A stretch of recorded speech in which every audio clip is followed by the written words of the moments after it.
नाशिक जिल्ह्यातल्या रब्बीच्या कांद्यासाठी सरकारनं 1580 रुपये निर्धारित मूल्य घोषित केलेलं आहे आणि 26/5/2026 पासून हा GR लागू केलेला आहे। वास्तविक पाहता कांदा हा काही फक्त नाशिक जिल्ह्यात तयार होत नाही, तर महाराष्ट्रातल्या अनेक जिल्ह्यांमध्ये कांदा तयार होतो।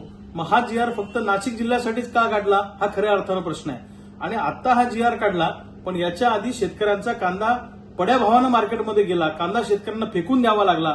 बराचसा कांदा आता शेतकऱ्यांच्या हातातून गेलेला आहे आणि हा उशिरा GR सरकारने काढलेला आहे। कांद्याचं 1 क्विंटलचा उत्पादन खर्च हा जवळपास 1700 ते 1800 रुपये आहे। मग 1580 रुपये निर्धारित मूल्य करून प्रोडक्शन कॉस्ट सुद्धा भरून निघणार नाही अशी परिस्थिती आहे।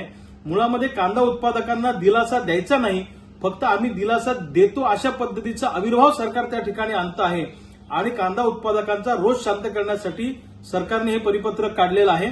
मुळामध्ये सरकारला खरोखर जर कांदा उत्पादकांचा फायदा करायचा असेल तर कांद्यावर निर्यात बंदी न लागता कांदा हा निर्यात केला पाहिजे परदेशामध्ये आणि किमान 2 ते 2.5 हजार रुपये प्रति क्विंटलनी कांदा सरकारने खरेदी केला पाहिजे आणि पहिल्या, दुसऱ्या, तिसऱ्या क्वालिटीचा सुद्धा सगळा कांदा खरेदी केला पाहिजे, तरच येऊ शकतं।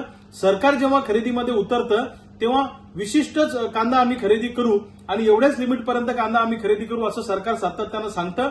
त्यामुळे सरकारच्या या कांदा खरेदीमुळे शेतकऱ्यांना दिलासा मिळत नाही आणि सरकारने आता जो काही 1580 रुपयाचा GR काढला यामुळे शेतकऱ्यांना काही फायदा होणार नाही। शेतकऱ्यांच्या तोंडाला पुन्हा एकदा सरकारने पाने पुसलेली आहे।